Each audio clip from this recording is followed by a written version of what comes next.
Hello Yankees fans, subscribe so you don't miss any Yankees update in this winter window. These are 10 Yankees who can say goodbye this season. Alright, so let's start, fans. Number 10. Aroldis Chapman. It's guaranteed not to be a Yankee. At the end of the season, there was mandatory team practice and Aroldis Chapman said he would only go to team practice if he was guaranteed to be on the postseason roster. The Yankees didn't offer him that guarantee and instead told him he had to win this place on the list like all the others. Ironically, he would probably be on the list because Scott Effross injured his elbow and all that too. Chapman was left off the American League Division Series roster, leaving the Yankees with a hole in the bullpen. Number 9. Jameson. Tyrone was acquired by the Yankees of the Pittsburgh Pirates ahead of the 2021 season, with the hope that a reconfigured pitching move would allow him to become the pitcher Pittsburgh envisioned he could become when they selected him number 2 overall in the 2010 amateur draft. He was struggling with injuries, and the Yankees thought a reconfigured move could cause some stress off the elbow and allowing him to shoot deeper in the season. They were correct. Tyrone actually shot really well with the Yankees, not only conquering these consistent injury issues, but shooting very effectively.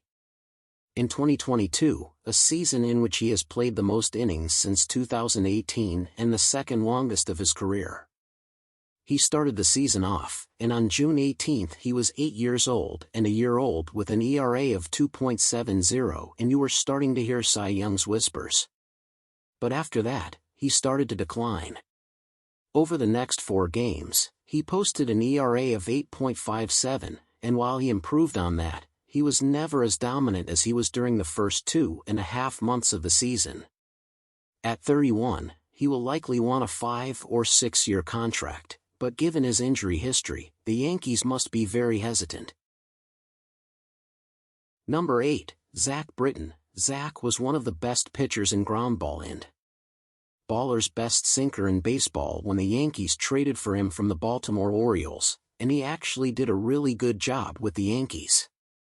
But he's had a combination of Achilles tendon injuries and, more recently, Tommy John surgery that saw him miss 2022, and the Yankees are unlikely to bring him back unless it's at an extremely reduced rate. Although that sounds like the kind of thing Brian Cashman would do. Number 7. Hicks. Hicks, after bragging that he would have a 3,030 season in 2022, is 30 home runs and 30 stolen bases. To the layman, Hicks played like an absolute dog for about 95% of the season, minus the occasional 2 to 3 day streak he did. We have one of the biggest home runs of the season, a tied game against the Astros, but other than that he didn't hit anything. He slowed down significantly in the outfield and didn't draw as many walks as he used to. His performance was so atrocious that the Yankees traded a solid left-handed pitcher for his replacement, who would be in a hiking boot for another 6 weeks before he could begin rehab. Hicks was boring. He was horrible. And even if he makes $10 million a season, it's time to DFA for him and cut his losses. It is a sunk cost. Number 6. Carpenter. Right now, personally I would bring Carpenter back if he was willing to come back. He did an excellent job with the Yankees. He had 15 home runs in under 130 at bat. He was essentially Babe Ruth for about a month there, but then he missed pretty much the entire second half with a broken foot. He was back on the postseason roster and he's a fan favorite just because of how well he did. He played. However, you have to consider that he has to compete with Giancarlo Stanton at bat, and he might not want to do that given how well he played. So some other team might be willing to give him more opportunities as his regular DH, and in that scenario he might go elsewhere. But I think the Yankees should do everything in their power to bring him back. Leave a like, subscribe, and don't forget to leave your opinion in the comments. Number 5. Josh Donaldson. JD was one of the most baffling deals the Yankees made under Brian Cashman, and that's clearly saying something beyond his prime. The Yankees decided to receive $50 million in salaries in 2022 and 2023, but they appeared to have been significantly burned in that deal. Donaldson barely reached his weight for most of 2022. The power went out. And while their defense was mostly on point, the Yankees have multiple field prospects that are ready to take over at various points. And they already have two very good defensive third basemen, DJ LeMahieu and Isaiah Kiner. Falefa, who a lot of people forget, won a Golden Glove at third base. He also made a lot more contact than Josh Donaldson and generally didn't act like a total hole. Number 4, Andrew Benintendi. Andrew, who is a free agent acquired within the negotiation deadline. He provided a much-needed left-handed contact skill after he took over from Joey Gallo in left field. He also provided double nines and just 113 hits before breaking his hamate bone in a swing after hitting .320 with the Royals. His numbers dropped slightly overall with the Yankees as he only hit .254, but after a slow start. His last 16 games have been fantastic.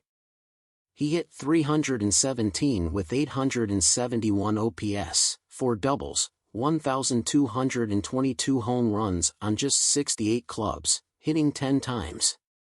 He's going to be a free agent, and I think the Yankees would love to have him back. He's only 28, but as a free agent, it's up to Andrew to decide where he wants to play. Number 3. Kyle Higa. Kyle is a homegrown talent for the Yankees, and he's been doing a good job as a backup for the Yankees over the past few years, but I think it's time to improve a little in that position. Ben Roort, a veterinarian, was injured for most of 2022, but he is only 25 years old. He is a left-handed hitter and has been praised by scouts as a great pitcher, both qualities we know in the Yankees.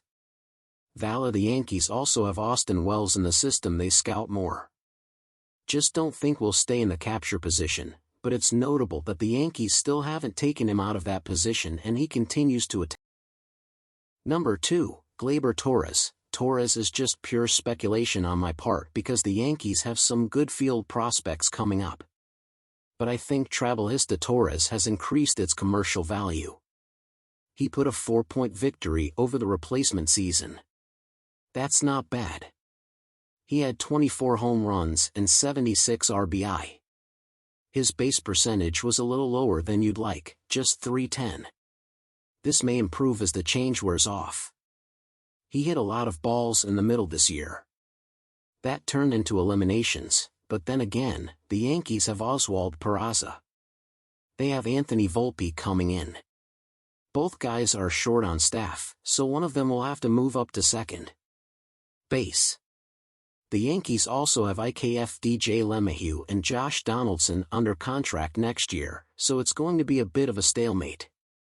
I could see a baseball play happening where the Yankees trade with Gleyber Torres to fill the coffers with prospects in some areas where they're a little thin, like the outfield and stuff like that. Watching this is one where I definitely want to hear from you in the comments. Let me know what you think about the possibility of Gleyber Torres being transferred this winter if you don't like it. Number 1, Aaron Judge. I know the fans wouldn't want to see that happen. I would be devastated if that happens, and while it's highly unlikely, there's a slim chance he'll sign somewhere else. He is the face of the Yankees franchise. If you lose it, you're essentially in rebuild mode right away. But Aaron Judge brings a lot of value to this team. He's a Yankees legend now that he's broken Roger Maris' AFL record, and if you let him play his career, he'll probably get 99, hanged in Monument Park. He's one of the greatest players we've seen offensively. He is a fantastic defensive player who can play above-average defense in both right and center field. Metrics don't love him in center field, but I think he does a great job out there for sure. He passes the eye test and there's no one like him in Major League Baseball. He's a baseball giant. The Yankees are going to have to pay, and they know it, which is why they might not be very active in the free agent market and might have to rely on some other kind of negotiation to make things happen. But the number 1 priority this winter has to be projected Aaron Judge, whatever the cost. So Yankees fans, what do you think of all these names? Who needs to stay and who can say goodbye? Leave your opinion in the comments and also tell us if you like this type of content. And not to miss the daily notifications of the New York Yankees, subscribe and activate the bell and stay on top of all the updates.